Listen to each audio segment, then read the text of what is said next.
Last year was such a dreadful year for insects and bumblebees, and when they tried to release them, it was on a nice sunny day, and then it was followed by 3 weeks of rain. And these bees, when they've been released, the first thing they need to do is go out and find flowers, collect nectar, and with the terrible weather, they probably wouldn't have been able to do that. So some of them may have survived, but we don't know. We haven't seen those ones since they were released. And have you been tracking them? You can't really track them. It's too small to track. But what we would do is... How do you know when you've seen one, then? You just spot a short-haired bumblebee and know that's one of the ones. You recognise it by its short hairs, yes. No, it's...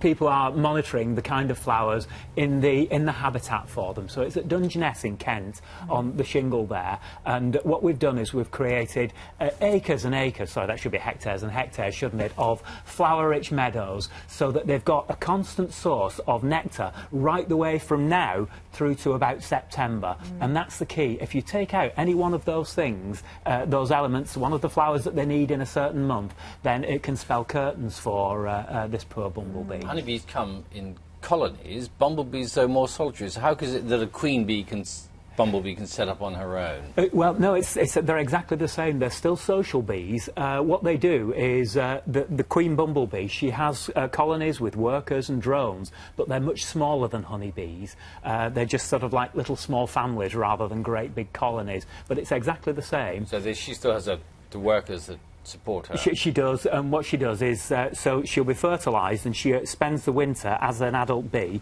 and then at this time of year she goes out and collects lots of nectar and pollen, and that gets her reproductive system going, and then she lays eggs that she fertilised last year, and then these will hatch out into workers that will help her to rear more and keep the colony going. When she starts off, we've just seen them being released on their own, right?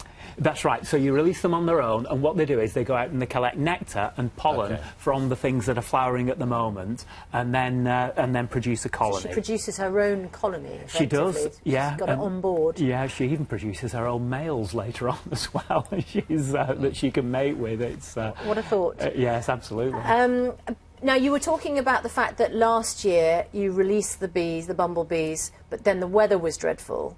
Is there not the possibility? I mean, our weather has been pretty dreadful. There is, but that was well, we've had the coldest spring for many years. But in Sweden, where we've got the bees from, the bee was doing really badly there, as it is right the way across Europe. And Sweden spotted this, and what they did was they planted lots of flower-rich meadows, and the population just rocketed. So they know that they can do it in Sweden. So we've been preparing for the last 12 years all these sort of loads of flower-rich meadows for the bees here. So we know the habitat's right, and 5 other species of rare bees are thriving there. So this is the final piece of the jigsaw that we just want to put because there are, what, about 25 native species of bumblebee? There are, yes. And about 7 of them are pretty rare, yes. So is this a sort of torch-bearing experiment? It is. I mean, it's always, when you've let a native British species just slip through your fingers, to be able to put one back is just one of the most gratifying things in